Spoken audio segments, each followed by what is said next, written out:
L'été a bien commencé, enfin si on veut, parce qu'il fait pas très beau, le contexte politique est particulier. Bon, il a commencé. Peut-être que certains d'entre vous allaient partir en vacances, et je vous le souhaite, tout du moins, si c'est ce que vous recherchez, vous avez aussi tout à fait la possibilité de vous dire, bah moi je suis bien chez moi en vacances. Chez moi c'est bien, au moins on m'emmerde pas. T'as le droit.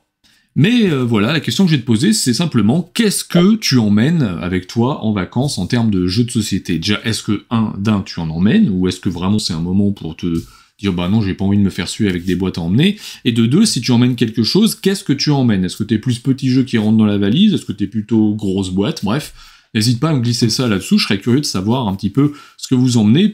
Pour ma part, c'est plutôt des petits jeux, mais comme finalement je joue toute l'année pour aussi vous produire ce type de contenu-là, c'est pas dans ces périodes-là que je vais jouer le plus, très clairement, parce que oui, j'ai besoin de vacances un petit peu aussi.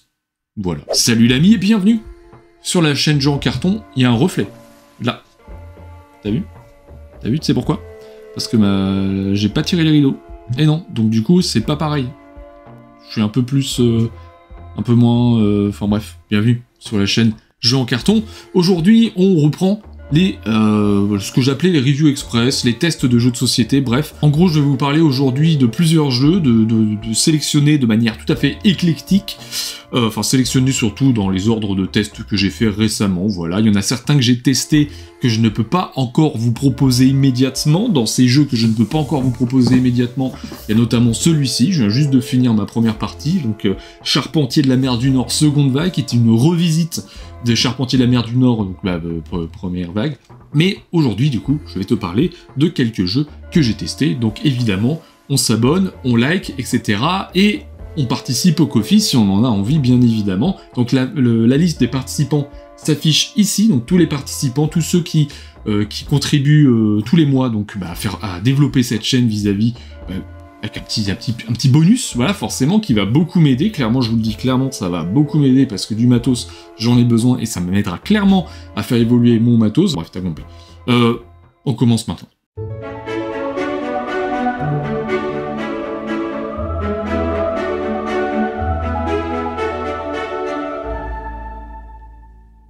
On commence par un petit truc, une mignonnerie.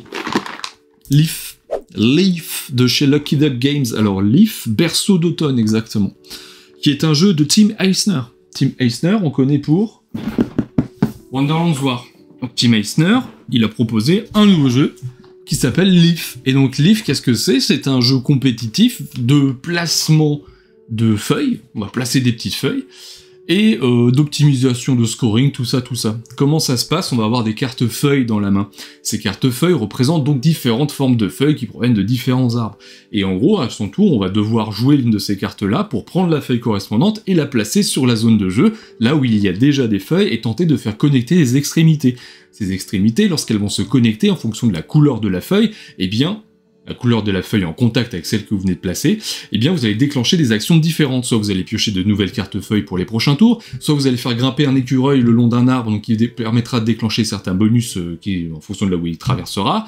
On va pouvoir récupérer des petits points, des petits jetons soleil, qui sont des jetons qu'on va pouvoir utiliser pour faire évoluer la saison. On va pouvoir également récupérer, placer des champignons donc sur les différentes feuilles, et ces champignons permettront par système de groupe qu'on peut connaître dans des trucs comme Cascadia par exemple, des groupes de champignons permettront de scorer à la fin, et on a aussi une action qui va permettre de récupérer des petits animaux, des animaux que l'on va mettre devant notre plateau de jeu, et alors ces animaux, vous allez les regrouper par type d'animal, et lorsqu'arrive le moment d'hiberner, donc c'est quand vous avez fait progresser suffisamment le marqueur de saison, eh bien vous allez prendre toute une famille d'animaux, et vous allez les placer de l'autre côté, et ils seront de votre côté, et ça permettra aussi d'obtenir des points à la fin de la partie en fonction du nombre d'animaux d'un même type que vous avez derrière votre zone de jeu. Donc déjà, vous avez une édition qui est très axée sur le côté écolo, parce qu'en fait tout est rempli, c'est des tuck box, vous voyez, c'est des boîtes à plier, voilà, façon origami. Vous pliez tout ça, c'est vraiment bien fichu, ce que vous remettez dedans, c'est assez bien, c'est plutôt bien agencé. Voilà, et vous avez un jeu qui est très original pour le coup, et qui est très sympathique à sortir, j'aime beaucoup Leaf. C'est un jeu vraiment dans lequel c'est très atypique. C'est pas un jeu dans lequel vous allez faire de l'analyse paralyse, parce que finalement, lorsque vous allez jouer des cartes, et bien vous allez prendre une feuille, et cette feuille, il va falloir quand même la représenter dans l'espace pour être certain que lorsque vous allez la placer, bien les extrémités se touchent, et vous allez déclencher au fur et à mesure bien différentes actions, le plus en plus d'actions, et vous allez donc pouvoir scorer de différentes manières, grâce aux cartes animaux, vous avez compris, je vais pas m'attarder. On a un matériel de qualité. Leaf, moi c'est un jeu qui est totalement approuvé sur la chaîne, parce que je trouve ça très sympathique, facile à sortir. Moi j'y joue sur mes pauses du midi, donc je peux le sortir, ça dure 45 minutes, voilà. Forcément plus longtemps, un peu plus quand il y a plus de monde, bref. Un jeu très sympathique, voilà, très joli, et voilà. Voilà, j'ai pas grand chose à dire. On est dans la veine d'un Cascadia, voilà, on est dans la veine de ces jeux-là. Harmonise aussi, mais j'y ai pas joué, donc je peux pas le dire. J'enchaîne avec cette anomalie-là. An Age Contrived. T'en as peut-être jamais entendu parler, ou peut-être que t'en as entendu parler, mais que t'en as pas vu beaucoup de retours, parce que, bah, il y en a pas beaucoup de retours, parce que ça, c'est vraiment un truc atypique. Enfin, atypique, en tout cas, sur le papier. An Age Contrived, c'est un jeu compétitif, dans lequel vous allez, donc... bon. Il y a du lore, mais clairement, ça fait partie de ces jeux qui en mettent trop. C'est-à-dire qu'ils vont mettre des noms, en fait, sur des choses où vraiment, on va parler de transmutation, de... En termes de règles, des fois, lourd. Tu vois, lourd, parce que c'est quoi? Qu'est-ce que je fais, la transmutation des tuiles de quoi? Qu'est-ce qui se passe? Quoi? Ah oui, tu prends cette tuile, tu la poses. Ah oui, bah, dis-moi que je prends cette tuile et que je la pose des fois, tu vois, c'est sympa. Bref, donc An Age Contrived, c'est un jeu compétitif dans lequel il va falloir, en fait, vous incarner un dieu qui va tenter de garder une sorte de lien vis-à-vis du monde des hommes, quoi, grosso merdo. Et l'idée, c'est que on va donc pouvoir réaliser différents types d'actions. On a deux types de tours. On a un tour qui va permettre de réaliser des actions en fonction de nos tuiles, de l'énergie qui se trouve dans nos tuiles, parce qu'on a une espèce, voilà, on a un plateau de transmutation dans lequel on va avoir des tuiles avec des creux, et ces creux peuvent accueillir des jetons à la Azul. Voilà, donc ces jetons-là, vous les mettez dedans. Voilà, vous chargez en gros vos tuiles comme ça. Et l'idée, c'est que lorsque vous déclenchez un tour d'action, vous allez pouvoir consommer autant de jetons énergie qui se trouve sur le bas des tuiles pour déclencher les actions qui sont affichées en bas. Hop, vous consommez un jeton et puis vous allez pouvoir faire quoi? Eh bien, vous allez pouvoir récupérer de nouvelles tuiles. Vous allez pouvoir en acheter de nouvelles pour charger, pour remplacer des tuiles moins fortes par des tuiles meilleures. Vous allez pouvoir aussi participer à la construction de monuments qui demandent un certain nombre de jetons avec certains motifs pour placer dessus. Vous allez pouvoir donc participer à la construction de ces monuments. Vous allez pouvoir déplacer votre figurine sur le plateau. Ce déplacement, il sert à quoi? Si vous arrivez sur des ponts, vous allez avoir des effets spécifiques qui vont se déclencher. Si vous vous retrouvez sur certaines zones, eh bien vous allez pouvoir interagir avec elles de certaines manières. Par exemple, vous allez pouvoir placer des jetons sur des piliers. Vous avez des piliers qui permettent, lorsque vous placez dessus, vous obtiendrez un certain nombre de points à la fin.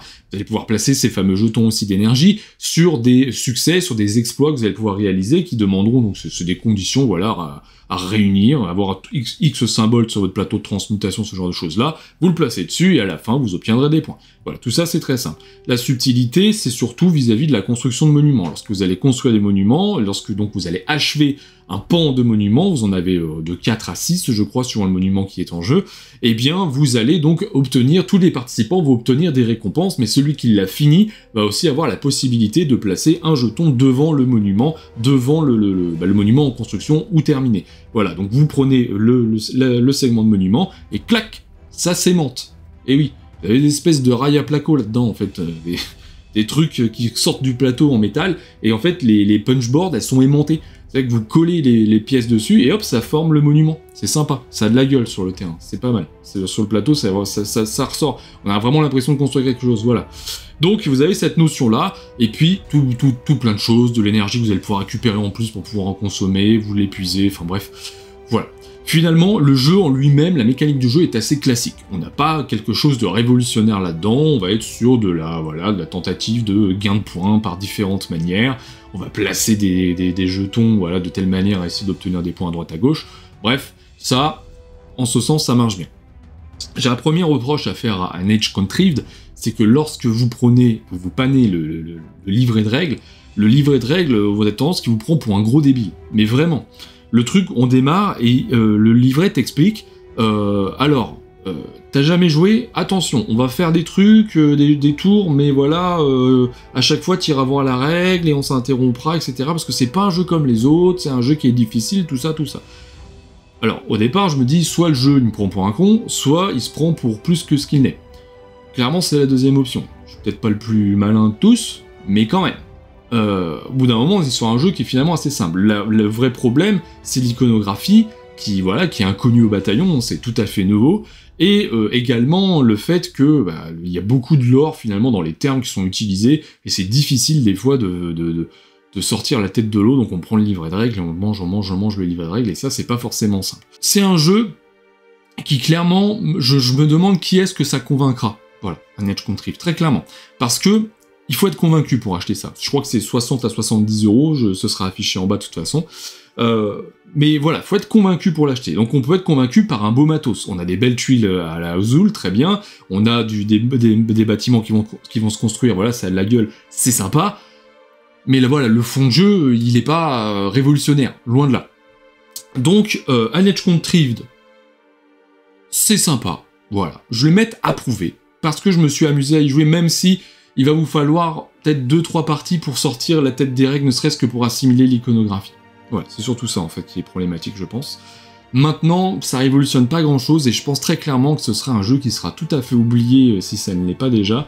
D'ici quelques mois, on n'entendra plus jamais parler d'un Edge Contrive, tant ça n'apporte pas grand-chose, et pour autant, c'est quelque chose qui semble tout à fait en dehors de ce à quoi vous avez joué lorsque vous lisez le pitch, lorsque vous lisez le livret de règles, qui pour autant est un jeu tout à fait classique, donc c'est vraiment un mix assez paradoxal, assez bizarre.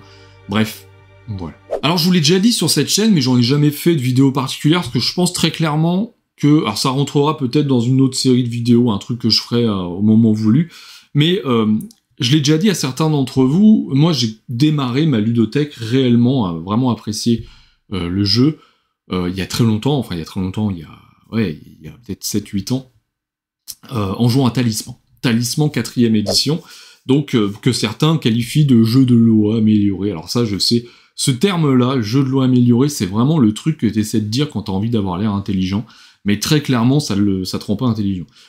Le jeu de loi, tu lançais le dé, tu te déplaçais, t'allais toujours tout droit, en fait. Voilà, il y a quand même un peu plus que ça sur Talisman, même si je veux bien qu'on m'explique qu'en effet, on va lancer les dés, on va se déplacer, on va résoudre ce qui va se passer sur la case où on se trouve. D'accord. Il y a quand même des prises de décision, des choses un petit peu différentes, même si 95% du jeu, c'est du hasard, on va pas se mentir.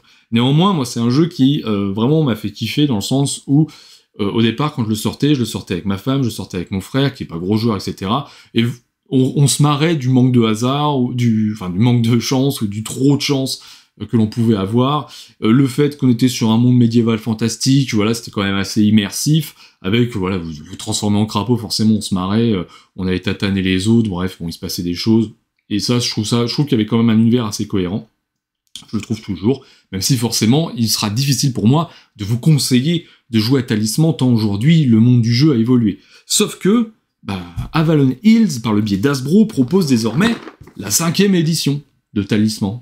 Et ouais, moi j'ai acheté ça. Je t'ai expliqué. Pourquoi? On se demande. Pourquoi sortir une 5ème édition de Talisman en 2024? Eh ben je vais te répondre très clairement. Bah non, je sais pas. Je sais pas pourquoi on sort ça. Pourquoi... Enfin... En fait... Ça, je me dis, je le reçois, je vois l'annonce, je me dis putain, super cool, voilà, top. Je me dis, 5ème édition, c'est pas rien. Ça veut dire que tu as appris peut-être de tes erreurs, si je puis dire, et tu vas pouvoir proposer quelque chose de nouveau, voilà, basé sur cette 4ème édition que j'aime beaucoup, mais voilà, avec quelque chose de peut-être plus novateur, j'en sais rien, voilà. Et bon, déjà, on a changé d'éditeur. On est passé, à l'origine c'est Matago, maintenant c'est Hasbro. D'ailleurs, c'est Avalon Hill là, et de base, c'est FFG. Me semble... Ouais, c'est FFG de base, qui fait la VO, et là, c'est Avalon Hill désormais. Donc on a changé un peu tout. Et on donc sort Talisman 5ème édition, j'ai pu y jouer, et si je peux t'en parler aussi rapidement, c'est simplement parce que quasiment rien n'a changé. Voilà, c'est Talisman en fait. Sauf que, qu'est-ce qui a changé quand même? Des petites choses. Déjà, l'artwork. L'artwork a changé. Et ça, c'est une question que j'ai vue sur les réseaux sociaux, mais c'est de l'IA ou pas qui illustre ça? Alors, Avalon Hill a répondu non, c'est pas de l'IA, ce sont des personnes qui sont humaines. Il y a des gens humains maintenant, qui ont décidé de dessiner pour ça, voilà. Alors les illustrations sont très sympathiques.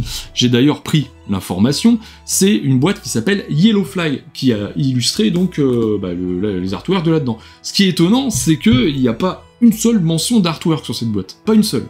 Donc forcément, les gens se posent des questions, ils réfléchissent les gens. Ah, c'est peut-être de l'IA, c'est bien, c'est pas bien, ça c'est à toi de juger. Moi je suis pas forcément pour. Très clairement, je suis pas forcément pour. Il y a des artistes, on a des artistes fabuleux, bref.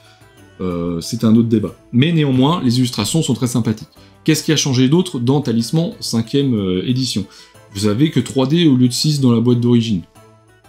Alors là, faut m'expliquer. Je t'explique pourquoi c'est absurde. Parce que Il y a 6 dés dans l'édition d'avant. Donc 6 dés, ce sont des D6 tout à fait classiques, très bien. L'idée, c'est que à certains moments, vous allez en avoir besoin de 4 pour les lancer. Voilà, vous allez devoir lancer 4 dés parce que vous allez affronter la mort à un moment donné, voilà, il faut que vous fassiez plus qu'elle, bref, peu importe, c'est la raison. Sauf que cette règle-là existe toujours dans cette édition-là, mais il n'y a plus que 3 dés. Donc oui, tu prends 2 dés et puis tu relances 2 dés. Mais je trouve ça quand même assez couillon, il manquait un dé. Il manquait un dé pour avoir les 4. Je trouve ça franchement couillon, pour le coup. Dommage. Qu'est-ce qui a changé? On n'a plus les cartes d'alignement, maintenant c'est des jetons. Les jetons de destin ont changé de design, les cartes aventure ont changé de design, voilà. Les dés, en parlant des dés, normalement, lorsque vous avez des dés qui sont thématisés, le 1 c'est pas un 1, c'est un symbole particulier. La 4e édition, c'est le symbole de talisman. Et là, ils ont changé ça. C'est plus le 1, c'est le 6. Pourquoi? Je sais pas. Me demande pas, je sais pas. J'ai découvert ça, j'étais stupéfait. Bref, peu importe. Mais, il y a d'autres choses qui ont changé, il y a quelques petites règles. Maintenant, c'est plus facile de gagner de la force et de l'intellect. Vous avez le crapaud. Quand vous êtes en crapaud, maintenant, c'est plus 3 tours que vous l'êtes, c'est plus qu'un seul. Vous avez certains effets, comme la tempête, le blizzard, voilà, ça ralentissait le déplacement de tout le monde à une case pendant 3 tours. Maintenant, c'est plus qu'un seul tour. Et on voit que ça n'a pas non plus totalement été pensé, parce qu'il y a une autre carte qui, elle, permettait, déjà dans la 4e édition, de ralentir à un seul tour. Et maintenant, vous en avez 2. Le plateau. Alors, le plateau, le design a été légèrement retravaillé. C'est plus chatoyant, les couleurs sont plus vives. Mais clairement, je pense qu'on aurait pu vraiment faire quelque chose de complètement différent. Et en plus de ça, le plateau, il est de moins bonne qualité. Vous avez des grosses pliures au milieu, vous savez, comme les vieux plateaux que vous aviez, des vieux jeux de basse qualité que vous aviez quand vous étiez gamin. Et là, vous avez ça. Vous avez pas la jointure qui se fait bien, vous avez une grosse pliure. En plein milieu. Deux grosses pliures. C'est dommage. Franchement, c'est dommage. Il y a moins de pièces, il y a moins de dés, il y a moins de figurines. Exit la figurine du crapaud. Maintenant, c'est un token. C'est dommage. Enfin, c'est dommage. Moi, voilà. J'ai du mal avec ça. Donc, c'est étonnant parce que Talisman 5e édition, c'est une simplification de Talisman, qui est un jeu simple. Je suis pas convaincu. Hein. Tu l'as senti, je suis pas convaincu du tout. C'est un jeu simple. Mais néanmoins, dans les variantes, à la fin, il te redonne les règles de la 4e édition. Si tu veux, le crapaud, c'est 3 tours, au lieu de 1. Enfin, tu vois, il y a un truc qui matche pas. Donc c'est plus joli, d'accord, mais il y a moins de matos, pour autant tu payes aussi cher, le plateau il est de mauvaise qualité, le jeu, il y a rien de révolutionné, on est resté sur ce qui faisait Talisman 4e édition, donc je vois pas qui ça peut intéresser, à part les couillons comme moi qui achètent parce que ça s'appelle Talisman, que j'aime beaucoup, mais je veux dire, le mec qui a acheté ne serait-ce qu'une extension, je dis le mec, hein, excusez-moi, hein, bien évidemment, le joueur, la joueuse, qui a acheté ne serait-ce qu'une extension, ça je suis même pas certain qu'il y aura d'autres extensions en plus. Hein. Et puis même, dans ce cas-là, pourquoi faire? Je veux dire, aujourd'hui, la 4e édition, vous allez les retrouver, les différentes extensions, vous les trouvez régulièrement en promo. Donc là, j'ai du mal à comprendre pourquoi on investirait là-dedans. Donc Talisman 5e édition, c'est un jeu recalé sur la chaîne, alors que j'adore Talisman, pour surtout voilà, c'est sentimental, attention, t'as bien compris, je te l'ai déjà dit, c'est pas forcément un jeu qui va t'intéresser, c'est sentimental. Mais tant il n'apporte rien vis-à-vis de la 4e édition, et même encore il y en a moins que dans la 4e édition, c'est quand même un comble, je trouve, quand vous faites une 5e édition, d'avoir quelque chose où vous en avez moins. Voilà, ça sera tout pour aujourd'hui. Si t'as apprécié, si t'as des commentaires, évidemment, à balancer là-dessous. Si t'es un joueur toi aussi de Talisman, n'hésite pas à me le dire. C'est un truc, les gens, ils ont un peu honte de se dire « Ah, moi je joue à Talisman, mais faut pas trop le dire parce que personne aime. Moi je joue à ce que je veux. Et si j'aime pas, je fais ce que je veux. Tu fais ce que tu veux toi aussi. Chacun joue à ce qu'il veut. » Donc, Talisman, si tu as joué, tu me mets en dessous. Si tu as joué à un Edge Country, ou si t'étais intéressé, n'hésite pas à me le dire aussi, parce que il a vraiment pas fait beaucoup de bruit ce jeu-là. Voilà, et puis Leaf, voilà, je trouve ça très cool, donc n'hésite pas à le glisser là-dessous. Un petit like, on s'abonne, tout ça, on se retrouve bientôt, d'ailleurs je vais au flip là, si jamais on se croise au flip, bisous bisous. Et puis c'est tout.